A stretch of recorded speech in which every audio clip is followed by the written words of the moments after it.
ಸಮಸ್ತ ಕರ್ನಾಟಕ ಜನತೆಗೆ ನಿಮ್ಮ ಕಾನೂನು ಸಲಹೆಗಾರ ಜೀವನ್ ಕುಮಾರ್ ಮಾಡುತ್ತಿರುವ ವಂದನೆಗಳು. ನನ್ನ ಯೂಟ್ಯೂಬ್ ಚಾನಲ್ ಆದಂಥ ಕರ್ನಾಟಕ ಲೀಗಲ್ ಸರ್ವಿಸ್ ಚಾನಲನ್ನು ನೀವಿನ್ನ ಸಬ್ಸ್ಕ್ರೈಬ್ ಮಾಡ್ಕೊಂಡಿಲ್ಲ ಅಂದರೆ ಈ ಕೂಡಲೇ ಸಬ್ಸ್ಕ್ರೈಬ್ ಮಾಡ್ಕೊಳ್ಳಿ ಹಾಗೂ ಪಕ್ಕದಲ್ಲಿರುವಂಥ ಬೆಲ್ ಐಕನ್ನ ಪ್ರೆಸ್ ಮಾಡಿ. ಇವತ್ತು ನಾನು ನಿಮಗೆ ನೀಡ್ತಾ ಇರೋ ಮಾಹಿತಿ ಯಾವುದು ಅಂದರೆ ದಿವ್ಯಾ ವಸಂತ ಕರ್ನಾಟಕಕ್ಕೆ ಸಿಹಿ ಸುದ್ದಿ ಕೊಟ್ಟಂತಹ ದಿವ್ಯಾ ವಸಂತ ಅವರ ಸಿಹಿ ಸುದ್ದಿ ಏನು ಅಂದರೆ, ಅವರು ಈಗಾಗಲೇ ಒಂದು ಪ್ರಕರಣದಲ್ಲಿ ಜೀವನ್ ಭೀಮಾನಗರ ಪೊಲೀಸ್ ಠಾಣೆಯ ವ್ಯಾಪ್ತಿಯಲ್ಲಿ ಈಗಾಗಲೇ ಒಂದು ಸಲ ಪರಪ್ಪನ ಅಗ್ರಹಾರ ಸೇರಿ ಬಂದಿದ್ದಾರೆ, ಬೇಲ್ ಮೇಲೆ ಆಚೆ ಇದ್ದಾರೆ. ಪ್ರಕರಣದಲ್ಲಿ ಏನು ಅಂದರೆ ಬ್ಲ್ಯಾಕ್ ಮೇಲ್ ಮಾಡಿ ಹಣವನ್ನು ನೀಡಬೇಕು ಅಂತ ಒಂದು ಬ್ಲ್ಯಾಕ್ ಮೇಲಿಂಗ್ ಕೇಸ್ ಆಗಿತ್ತದು. ಅದೇ ರೀತಿ ಇನ್ನೊಂದು ಪ್ರಕರಣದಲ್ಲಿ ಸಿಲುಕಾಕೊಂಡಿದ್ದಾರೆ. ಈ ಪ್ರಕರಣದಲ್ಲಿ ದಿವ್ಯಾ ವಸಂತ ಅವರು A2 ಆಗಿದ್ದಾರೆ. ಈ ಪ್ರಕರಣನ ಯಾರು ದಾಖಲು ಮಾಡಿರೋದಂದರೆ ಆನಂದ್ ಗುರೂಜಿ ಅವರು. ಆನಂದ್ ಗುರೂಜಿ ಅವರ ತೇಜೋವಧೆ ಮಾಡ್ತಾ ಇದ್ದಾರೆ ಅಂತ ದಿವ್ಯಾ ವಸಂತ ಹಾಗೂ ಕೃಷ್ಣಮೂರ್ತಿ ಅನ್ನೋ ಯೂಟ್ಯೂಬರ್ ಬಂದು A1 ಆಗಿದ್ದಾರೆ. ಈ ಪ್ರಕರಣದಲ್ಲಿ ದಿವ್ಯಾ ವಸಂತ ಅವರು ಬಂದು A2 ಆಗಿದ್ದಾರೆ.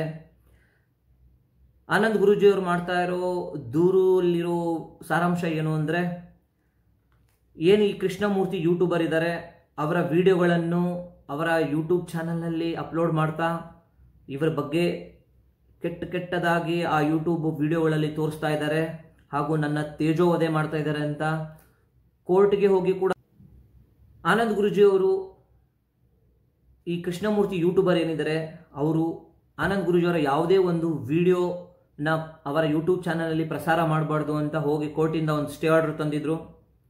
ಆನಂದ್ ಗುರೂಜಿ ಅವರು ಸ್ಟೇ ಆರ್ಡರ್ ತಂದಿದ್ರು ಕೂಡ ಈ ಯೂಟ್ಯೂಬ್ ಕೃಷ್ಣಮೂರ್ತಿ ಅವರು ಅವರ ಯೂಟ್ಯೂಬ್ ಚಾನಲ್ನಲ್ಲಿ ಆನಂದ್ ಗುರೂಜಿ ಅವರ ವಿಡಿಯೋಗಳನ್ನ ಅಪ್ಲೋಡ್ ಮಾಡ್ತಾನೆ, ಇವರ ತೇಜೋವಧೆ ಮಾಡ್ತಾನೆ ಇದ್ದಾರೆ.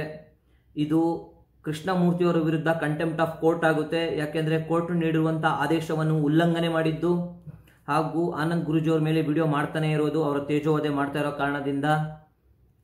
ಹಾಗೂ ಆನಂದ್ ಗುರೂಜಿ ಅವರು ಇವರಿಬ್ಬರ ಮೇಲೂ ಒಂದು FIR ದಾಖಲು ಮಾಡಿದ್ದಾರೆ.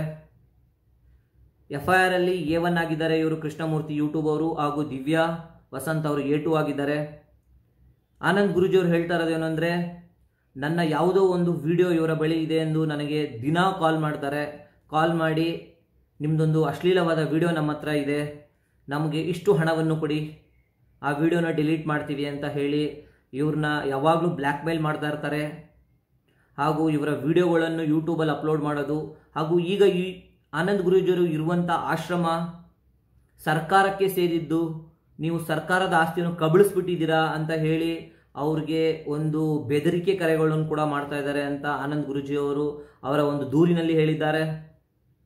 ಈಗ ಆಲ್ರೆಡಿ ಮತ್ತೆ ಯೂಟ್ಯೂಬರ್ ಕೃಷ್ಣಮೂರ್ತಿ ಅವರನ್ನು ಪೊಲೀಸರು ಅರೆಸ್ಟ್ ಮಾಡಿದ್ದಾರೆ.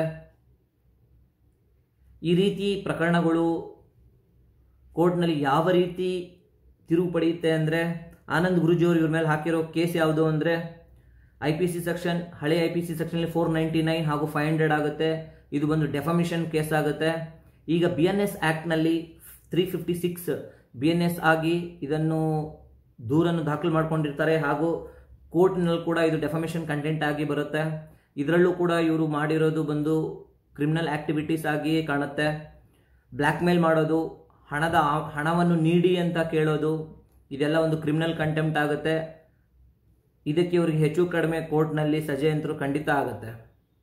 ಈ ರೀತಿ ಒಬ್ಬರಿಗೆ ಫೋನ್ ಮಾಡೋದು, ಅವ್ರನ್ನ ಹೆದರ್ಸೋದು ಬೆದರ್ಸೋದು ಮಾಡೋದೆಲ್ಲ ಕ್ರಿಮಿನಲ್ ಕಂಟೆಂಪ್ಟ್ ಆಗುತ್ತೆ. ಇವ್ರ ಮೇಲೆ ಕ್ರಿಮಿನಲ್ ಕೇಸ್ ಕೂಡ ದಾಖಲಾಗ್ಬೋದು. ಮುಂದಿನ ದಿನಗಳಲ್ಲಿ ಈ FIR ಆಗಿರೋದು ಯಾವ ರೀತಿ ಕಾನೂನಲ್ಲಿ ಇದಕ್ಕೆ ಮಾನ್ಯತೆ ಪಡಿತಾರೆ ಆನಂದ್ ಗುರೂಜಿ ಅವರು, ಇದನ್ನು ಕಾನೂನಾತ್ಮಕವಾಗಿ ಯಾವ ರೀತಿ ಹೋರಾಟ ಮಾಡ್ತಾರೆ ಅಂತ ನೋಡೋಣ. ಆನಂದ್ ಗುರೂಜಿ ಅವ್ರ ಮೇಲೆ ಇವ್ರು ಮಾಡ್ತಿರೋ ವಿಡಿಯೋಗಳು ಯೂಟ್ಯೂಬಲ್ಲಿ ಈಗಲೂ ಹರಿದಾಡ್ತಾ ಇದ್ದಾವೆ. ಅದು ಎಷ್ಟರ ಮಟ್ಟಿಗೆ ಸತ್ಯ ಎಷ್ಟರ ಮಟ್ಟಿಗೆ ಸುಳ್ಳು ಅಂತ ಆನಂದ್ ಗುರೂಜಿ ಅವರು ಅದನ್ನು ಪ್ರೂವ್ ಮಾಡಬೇಕಾಗತ್ತೆ, ಅಥವಾ ಯೂಟ್ಯೂಬ್ ಕೃಷ್ಣಮೂರ್ತಿ ಏನಿದ್ದಾರೆ ಅವರು ಕೂಡ ಅದನ್ನು ಪ್ರೂವ್ ಮಾಡ್ಕೋಬೇಕಾಗತ್ತೆ. ಇದಿಷ್ಟು ಆನಂದ್ ಗುರೂಜಿ ಅವರು ದಿವ್ಯಾ ವಸಂತ ಹಾಗೂ ಯೂಟ್ಯೂಬರ್ ಕೃಷ್ಣಮೂರ್ತಿ ಮೇಲೆ ನೀಡಿರುವಂತಹ ದೂರಿನ ಸಾರಾಂಶ. ನಾನು ನೀಡಿರುವಂಥ ಮಾಹಿತಿ ನಿಮಗೆ ಇಷ್ಟ ಆಗಿದ್ದರೆ ಸ್ನೇಹಿತರೆ ನನ್ನ ಯೂಟ್ಯೂಬ್ ಚಾನಲ್ನ ಸಬ್ಸ್ಕ್ರೈಬ್ ಮಾಡ್ಕೊಳ್ಳಿ ಹಾಗೂ ಬೆಲ್ ಐಕನ್ನ ಪ್ರೆಸ್ ಮಾಡಿ. ನಿಮ್ಮ ಯಾವುದೇ ಕಾನೂನಾತ್ಮಕ ಸಮಸ್ಯೆಗೆ ನನ್ನ ಕಾಂಟ್ಯಾಕ್ಟ್ ಮಾಡ್ಬೋದು. ಧನ್ಯವಾದಗಳು.